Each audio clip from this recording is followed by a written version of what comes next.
आज আমি বানালাম আমের পাটিসাপটা। চলুন কিভাবে বানালাম সেটা আপনাদের সাথে শেয়ার করে নিই। আমের পাটিসাপটার জন্য আমি নিয়ে নিয়েছি হিমসাগর আম। হিমসাগর আমটাকে ছোট ছোট করে কুচি কুচি করে কেটে নিয়েছি। এবার এটাকে মিক্সিতে পিষে নেব। চলুন তাহলে আমি মিক্সিতে এটা পিষে নিই।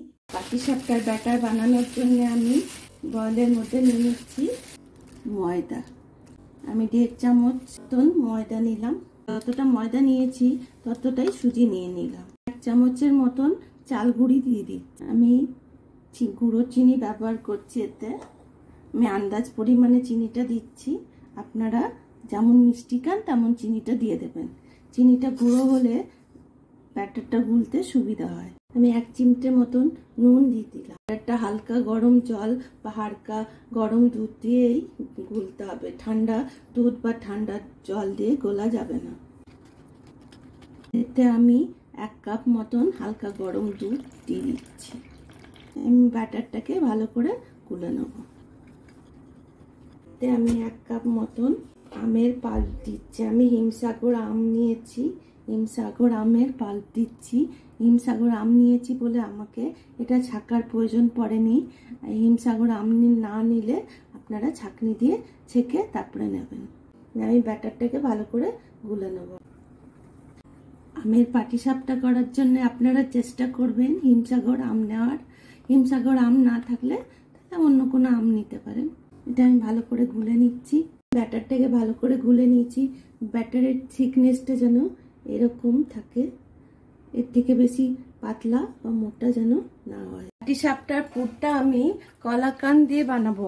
আপনারা চাইলে খোয়া দিয়ে নারকেল দিয়ে বানাতে পারেন। এর মধ্যে আমের পাকটা দিয়ে দিচ্ছি। পাটিসাপটার পুরটাকে আমি নেড়ে নেড়ে ভালো করে বানিয়ে নিচ্ছি। পাটিসাপটার ব্যাটারটাকে আমি রেস্টিং টাইমে দিয়ে দিয়েছি আধা ঘন্টার জন্য। এই পুরটাকে ভালো করে বানিয়ে নিই। ততক্ষণ পুরটাকে নেড়ে নেড়ে ঘন করে নিতে হবে। তাহলে নেড়ে নেড়ে এটাকে ঘন করে নিই আমি। দেখুন আমার পুরটা নেড়ে নেড়ে অনেকটা ঘন হয়ে গেছে। আর একটু শুকনো শুকনো করে নিচ্ছি। দেখুন পুরটা ঘন হয়ে গেছে। এবারে আমি গ্যাসটাকে অফ করে দিচ্ছি।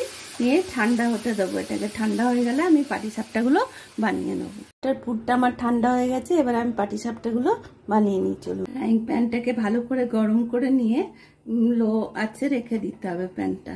তারপরে এই পাটিসাপটাটা বানিয়ে নিতে হবে। এটাকে ভালো করে গরম করে নিয়ে লো আঁচে করে দিতে হবে। তারপরে পাটিসাপটাগুলো বানাতে হবে। তাহলে বানাই। এরপর এর মধ্যে পুরটাকে আমি এমনি করে দিয়ে দেবো।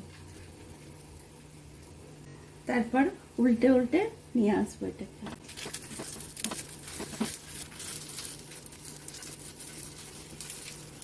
এমনি রোলের মতন পাকিয়ে নিতে হবে। তাহলে পাটিসাপটাগুলো সুন্দর গোল গোল হয়ে যাবে। দেখুন কি সুন্দর হলো। এমনি করে বানিয়ে নিতে হবে। তাহলে এটা তুলে নিই। আরেকটা বানিয়ে দেখায় আপনাদের। ব্যাটারটা দিয়ে হাতাটার উল্টো পিঠটা দিয়ে এমনি করে গুলিয়ে নিতে হবে। পরে এর মধ্যে আমি পুরটা দিয়ে দিচ্ছি আবার এমনি করে। এভাবে আপনারা বানিয়ে দেখবেন, বাড়িতে খেতে খুব ভালো লাগে। দেখুন কি সুন্দর হলো রোলের মতন। এমনি করে বানিয়ে নিতে হবে। তাহলে আমি একে একে সব পাটিসাপটাগুলো বানিয়ে নিই, তারপর আপনাদের দেখাচ্ছি।